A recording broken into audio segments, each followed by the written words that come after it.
Hi, good morning and good afternoon and good early evening to our European attendees. My name is Mike Peterbaugh and I'll be a co-host of today's webinar, Intake Forms, Kicking Off Creative Projects Right. Just a few housekeeping items before we get started. Today's session is being recorded. We'll circulate a link later today for all registrants. All attendee lines are muted. That's just to cut down on any background noise, barking dogs, et cetera, et cetera. But please feel free to use the Q&A feature in the webinar interface. And we'll be taking questions at the end in the order that they were received.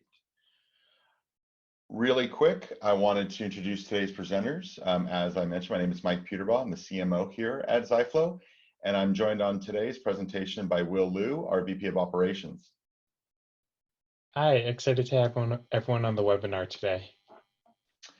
So really quick, before we jump in, for those of you on the call who aren't familiar with Ziflow, we were founded in 2016 by the original founders of Proof HQ, very well known in the online proofing space. We have hundreds of customers worldwide. We're solely focused on online proofing and delivering integrations with your existing and planned MarTech stack. Our focus is online proofing. Our mantra is the continued innovation in online proofing. Interestingly enough, today was a release day for us. So when you have a moment after today's webinar, you should go check out our blog to see what we've released today. We release every month, again, around the theme of enterprise online proofing. With that, let's jump into today's webinar, Kicking Off Projects the Right Way with Intake Forms. So we're going to walk you through some examples of why you would like to, or why you should be using intake forms today to kick off your creative production process. And really, it's a great way to receive new project requests with a fully loaded set of information. And so that's a great way to streamline creative projects from the outset. It really allows you to customize your business and your workflow. So depending on how you like to receive projects, and how you like to route them after the fact. Intake forms can be a great kickoff for that. And it really, for those of you that work with partners, clients, vendors, really any type of external quote unquote team member or customer, it really does streamline how you can work with them. So with that, let's get into today's content. And let's start, this is how we like to actually kick off our webinars here at Ziflow. We always like to start with the why. So why would you want to leverage intake forms? And this maybe will start giving you some ideas of maybe how you might implement them on your side. And I think the first way, and this is where we kind of invite Will in to give us some color commentary. One of the first whys that you would question around intake forms is around the idea of accelerating the project kickoff itself. So, I think this is really, Will, please jump in here. And this is really just about cutting down the lag between the asset or the request and the actual project kickoff. I don't think a lot of people kind of realize that there could be some considerable lag there. Yeah, actually what we've seen is it's really interesting working with some of the customers on their process on how the proof actually gets initiated. So a lot of times there's a separation between the person creating the creative asset and the person that's actually kicking off the proof. A really typical example is a studio or production team may be the one that is creating the asset, and then they're sending that asset to a traffic manager or a traffic coordinator or project manager.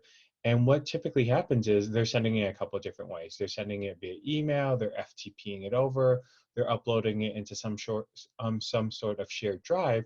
And this creates a lag because what happens is it depends when the project manager is last checking their email. So it can sit into their inbox for a couple hours, a couple minutes, a couple of days. It really just kind of depends on when that project manager picks up that file, uploads in, and creates the proof from there. And what we've seen is as deadlines get condensed, as project turnaround becomes even shorter, especially for our clients that are working on projects that have to be turned around in the same day or couple days, that those hours become critical. Shoot, those minutes become critical. And just waiting for a proof to be initiated is causing projects to slip or fall behind. And that's where really intake forms takes out that gap and allows the studio team or the production team to create the proof themselves without needing to send it to project or traffic to have them upload that file and create the proof for them. And I think that kind of takes us to the last bullet that I think what maybe some people on the call are thinking about right now is that, well, I don't really want to give up maybe control or quality. I'd like maybe there's still to be a layer in between before the actual, I'd say the substantive workflow gets kicked off. And I think that's an important piece we can talk about next, which is that another reason why for intake forms is the ability to drive consistency of your process, but with an asterisk, but still be flexible where needed. And I think your last example, Will, is a really good example of this, is that intake forms can be used to enforce, your back-end workflow and process. And if that workflow and process requires still some, like an abstraction layer, maybe in between the kickoff and the rest of the team seeing it, that you can still implement that. But it really is dependent on the backend system and how flexible that is from a workflow perspective. Yeah, consistency of process is huge. It's really kind of two parts to it. Consistency of process is a really major element of this, and ensuring that the project is always following the same workflow, going to the right people, getting the right sign-offs, getting the right eyes on the proof before it finally gets approved, or get that feedback. The other part of this, especially with intake forms, is the studio team or the production team or the partner that's submitting it, they may not know the route. They may not actually know who the proof it's supposed to go to. And that's typically why there is that handoff. What this does is it eliminates that confusion, because as an intake form is being submitted, the workflow can automatically be applied, or the route can automatically be applied. So one, it's always enforcing that consistency of the process and making sure that it's going to the right parties at the right time. But it's also ensuring that even if they don't know who the route, even if they don't know who the reviewer should be or what the route actually is, that's hitting the right people. So really consistency of process here is key, but it really covers two elements. It's making sure it's getting to the right people at the right time because of the workflow, but it's also eliminating that issue of the team may just not know who to send it to, but now this is all built into the form and the workflow itself. And I think that's a really important piece of feedback, because it kind of nicely segues with the next slide, which is really what an intake form can do in the long run for you as well, is it just makes it easier for your customers, partners, vendors, any really outside team members. And this doesn't necessarily just apply to those with internal, external requirements either. This can definitely apply to if you've got internal customers within your organization that you work with as far as creative services are concerned. So making it easier for them it's really making it easy for an internal, external team, as simple as uploading a file. And I think that kind of reduction of friction, Will, is really important as well to attribute to intake forms. Yeah, absolutely. I think the kind of key point here is it really is as simple as uploading a file. You can provide these intake forms to external colleagues, so people external to your organization. You can provide the intake forms to people internal to your organizations. You can really share the intake form with anyone that you want to submit assets into your Ziflow account for review and approval. And this removes the burden of knowing who they should send it to and in what order, because what happens is they're simply uploading the file and they're dragging and dropping it in, uploading a single file, uploading uploading multiple files. It doesn't really matter, and that's all they're doing to initiate the process. They submit the file and the process kicks off in the background, applying the right workflow, notifying the correct reviewers. So to the submitter, the process is extraordinarily easy and seamless. They're uploading a file, they may be filling out some information on the form itself, but after that, they're done. They can move on to the next task, move on to the next project, or even upload additional assets. Yeah, and also I think another important piece is that all of that activity is also committed to the proof history. Well, in Ziflow it is anyway. It is committed to the proof history, which is incredibly useful later for auditing and compliance purposes. One of the things, one of the reasons I love doing webinars with Will is that he has got so much, on the ground field experience with working with our customers, and we're able to pull best practices from him. So I wanted to take opportunity in today's webinar to do the exact same thing. So let's talk about some best practices when creating intake forms. And I know one that is very near and dear to your heart. And if you haven't seen our webinar, we've got a recording on it. Is our webinar on creative production best practices. We talk quite a bit about routing and workflow, and I think from an intake form perspective, you definitely can apply that as a best practice as well, right, Will? Yeah, absolutely. I think routing of the asset is probably the most powerful part of intake forms. The intake form itself is essentially a vehicle to deliver the asset. I like to tell people to think of the intake form as a mailbox. You drop it off in the mail, and then the asset gets delivered based off of the information that you provide. So the route is already set up, so it knows where to go once you drop off the asset. Now, a couple questions that I really push for my team to ask during the discovery as we implement intake forms is, let's take a step back. So a lot of times when people think about how to route the asset, they simply think about, okay, when I upload the proof, who am I sending it out to? But really what the intake form can help you do is it can help you eliminate steps even before that. So a lot of times when we talk to our customers and our clients and their partners, we're asking questions of, where does the asset come from? Who created the asset? And how did they provide it to you? And that's really a couple of points where the intake form can drop in. So if it's coming from someone external, if it's coming from a partner, if it's coming from a vendor, if it's coming from a different team, is that a good place to put the intake form? And once you receive that asset, what are you doing with it? Are you applying a workflow right away?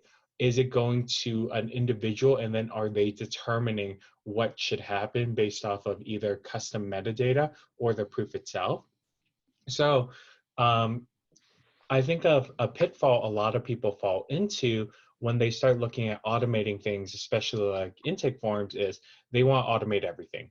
They want to say, okay, once this asset is approved, let's automatically apply this workflow and send it to these people. But that isn't always the best case. A lot of times going straight to the workflow, extraordinarily powerful. It cuts a lot of steps, eliminates a lot of processes. But there's going to be other times where having someone check or a group of individuals check first before you apply the workflow becomes key. So when we look at the intake form, the question I really ask is, once you receive the proof, what's the first thing you do with it? Do people look at it and determine who it should go to, or is it always a predefined route? And then how do you determine whether it's a predefined route versus kind of a manual consideration? So are we looking at things like asset type? Are we looking at things like format? Are we looking at things like project type? What determines when it should follow a route versus when it should be a little bit more ad hoc? Yeah, I agree with you, Will. I think this is probably one of the most powerful things about intake forms. And intake forms plural, which kind of is a nice segue to our next slide, which is, I know there's something you talk with customers quite a bit about, Will, is they kind of, like you said, they fall into the trap potentially of wanting to automate everything. And I think one of the next kind of gradual questions to you then becomes, well, how many forms do I really need? Yeah, that I get that question a lot actually, as I work with clients on setting up their intake forms. The question really kind of falls down to, how many forms do I really need? How many forms should I be setting up? And I've seen both sides of the gamut. I've seen people want to create a form for every little possibility, and I've seen customers want to set up one master form that kind of captures everything. There really isn't a sweet spot here, but there's a couple of considerations that you should probably make to help you determine how many forms do you really need. The first one's, what are you capturing? What is unique on the forms? So a couple of things that I really ask people to consider is, let's map out the form. Let's figure out which fields are critical on the form and which fields are redundant, which means which fields show up on the same form over and over again, And can that be a pick list? Can that be a text option? Can that be something people fill in? Or do the fields change? So am I capturing different information on the form itself? And then what type of experience do I want to provide on the form?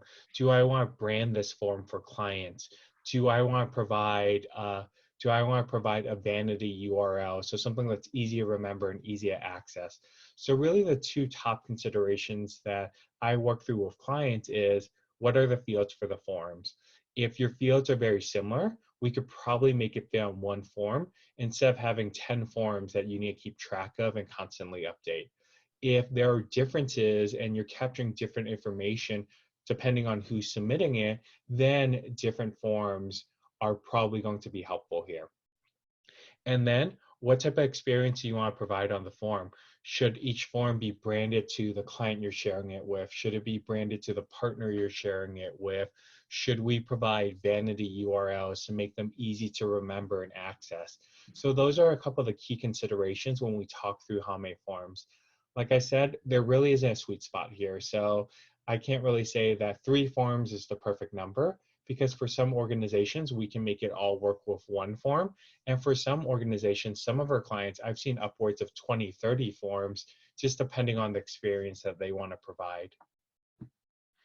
And I think something important to point out too is that the experience kind of can go both ways. You know, you're talking about your team members that are, or your partners or colleagues or clients that are uploading assets to the intake form and kicking off the projects. But also there's a way of thinking about it where it's also from the creative production team of what the experience is going to be. And really this best practice is one I think is super powerful as well, Will, is, you know, being able to use proof properties and custom properties that typically would you'd only see during the production process maybe, but also being able to expose those to your forms, your intake forms. Because I know, you know, one thing that, you know, that's how a lot of people work and actually prioritize their work is by some of these custom properties. Yeah, absolutely. And I think that's really kind of the power and the flexibility of intake forms. They can capture as much or as little information as you need. In the simplest terms, intake forms can just be somewhere that you upload a file and you hit the submit button. Now, a lot of times that isn't enough information. Just receiving the proof doesn't provide me enough context of what type of asset it is, what I should be doing with it, really kind of any custom information that I need to know about this project. So what we can also do within the forms is we can build in properties or fields that we're asking the submitter to fill out as they are submitting the asset for review through the intake form itself. What's great about this is there's a couple of different control layers here. So we have the form itself and which fields that we make visible on the form. We can also automatically fill out certain things on the form itself as it's being submitted. So if I'm always checking off a box or if I need to tag it some way every time a form is being submitted, that's a really typical use case. If the form is being submitted by studio or production, I may want to tag that this proof was created via intake form upon submission. We don't want the submitter to need to check a box and say that they're sending this via intake form. It's coming through an intake form. We should just mark it as being sent from an intake form. So in the background, we can have that proof property automatically update. That logic can apply to anything. I've seen this being used for job numbers. I've seen this used for key codes. You can use it for a number of different things and have sections of the form automatically fill out through the Zybot once the form is being submitted. So key considerations for your proof properties. Which fields should I set up on my intake form? Of those, which ones should be visible on the form for the submitter to fill out? Which one should be automatically filled out by a Zybot once that proof is actually submitted? And then of that information, what makes it easy for my team to find it after it's being submitted? So really kind of the next step moving away from the form, as Mike alluded to, is making sure your dashboard and your filters and your proof lists are set up correctly. Because once that proof's submitted, you still want to make sure that you are staying on top of it and you're turning it around in the correct amount of time. So you want to make sure that you're setting up the correct proof list and dashboard for it to bubble up as you access Ziflow or as you access your proofing account. I think that's actually a great segue, talking about these custom properties and setting up your forms to prioritize and really streamline the intake. I think it's a great segue into us checking out a demo. So Will has prepared a quick demonstration for us today on how to create and edit and actually utilize an intake form. So I'm going to go ahead and stop sharing my screen. And Will, you can go ahead and grab it. Perfect. Yep, I'm gonna go ahead and start sharing my screen. See, Mike, since you're the only one unmuted right now, can you see my screen? I see it in all its glory, Will. Go for it. Perfect. So this is an intake form that I've built directly within Ziflow. I think the number one thing is there's a couple of key things to point out about the form itself before we go into actually how the form works or any of that. The form requires no type of development to build. So these can be built directly in Ziflow without needing any type of coding or development experience. So the form uses a form builder directly in the system. You're just picking your field, and it's really as simple as that. And these forms are accessible via really the internet. So these forms can be shared internally or externally within your organization. So I can provide the form link to anyone. If they can access a website on the internet, they'll be able to access the form. So these forms can be shared with partners, they can be shared with vendors, they can be shared with clients, or they can be shared internally just by providing them this link. Now, what's great here is the form is extraordinarily flexible. You can brand this however you like. So you'll be able to control things like the logo, the background, the title, the description, the order of the form itself, and the properties. So filling out and setting up the form is extraordinarily easy. This is already a completed form within Ziflow. So here I can upload a file and submit it into the system. I can make a text submission, and I can fill in some custom information. What's great about this is, again, constructing the forms extraordinarily easy. So let me switch back to Ziflow very quickly.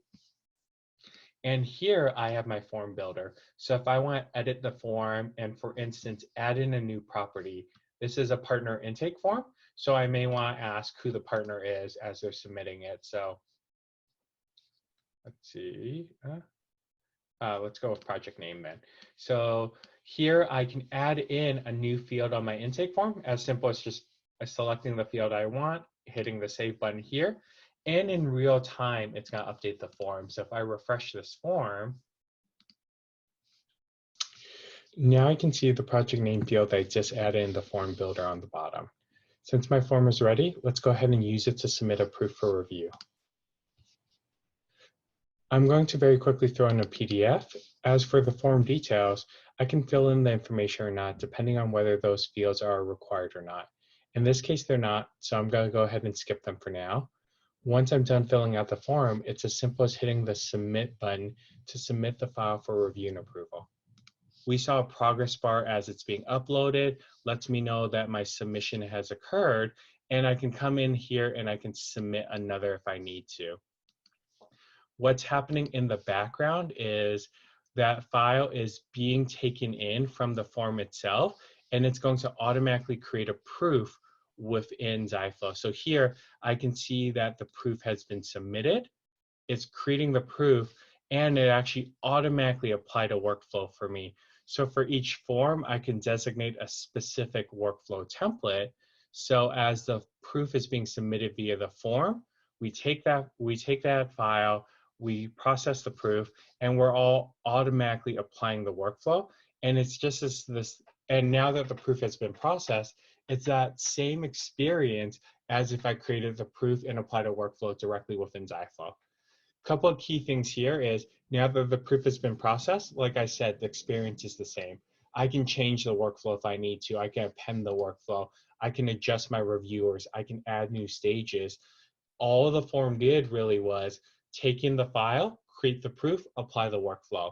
I can choose not to apply a workflow and have it go to a specific owner and just notify them and have them apply or append a workflow, or I can have it automatically apply the workflow from the beginning.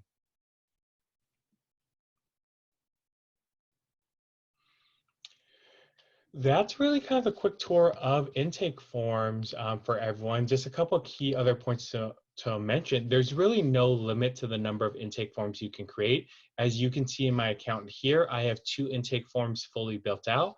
I can have a simpler intake form with a couple fields like we showed earlier, or I can have more rich broken out intake forms capturing a lot more fields. So depending on the experience that I want to provide, I can really build out my intake form, capturing as much information or as little information as I need to make it easy for the submitter to fill out the key criteria.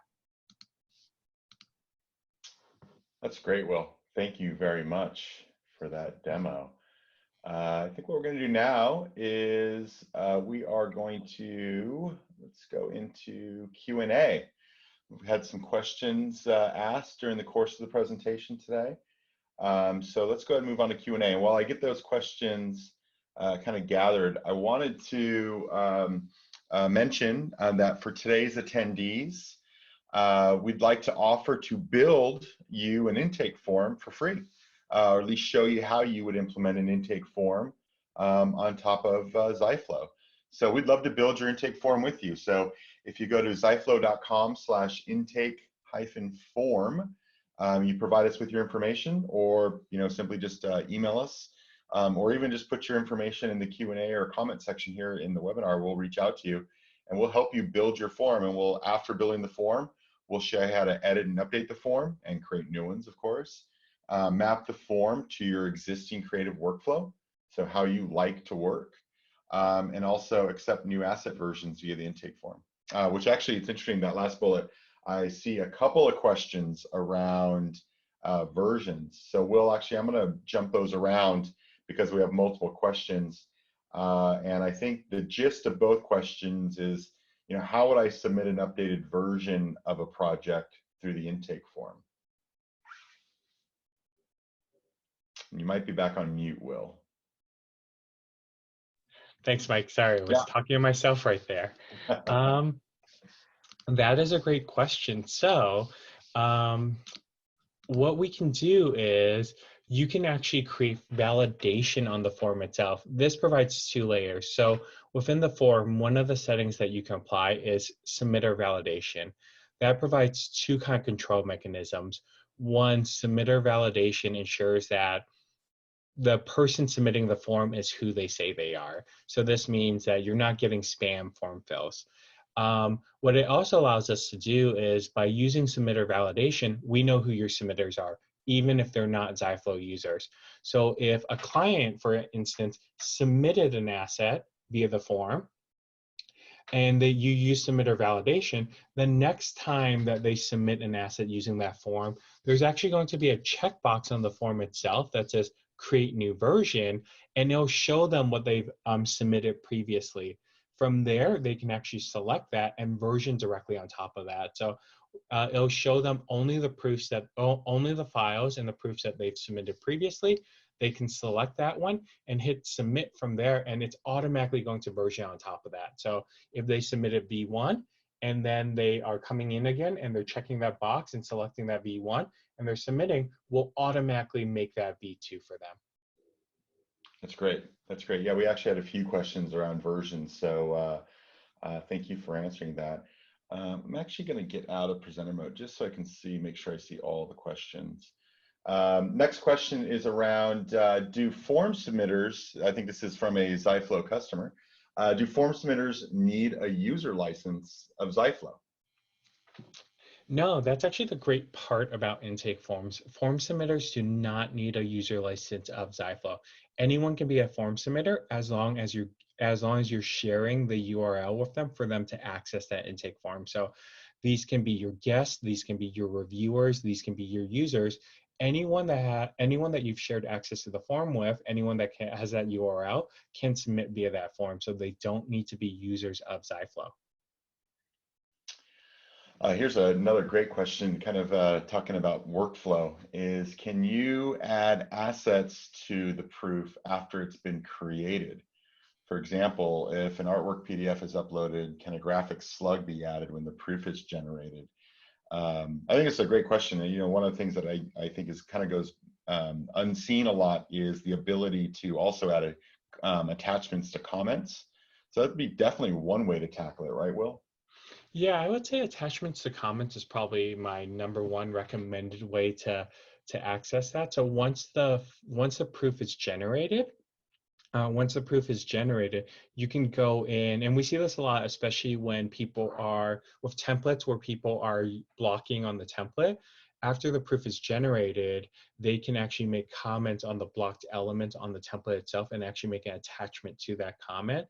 So you can attach things like the image you want to use or even the copy you plan on using there. So really attachments to the comment is the best way to keep track of all that. And we see that a lot, especially with templates and when you're blocking out your templates. That's great. Um, we have a question about can the intake form be posted to a public web page? Do you have any recommendations on that, Will? Yeah, the intake form can be posted to a public web page in a couple of different ways. You can embed it as an iframe if you want to. So if you actually want to take the intake form and embed it as an iframe, totally possible.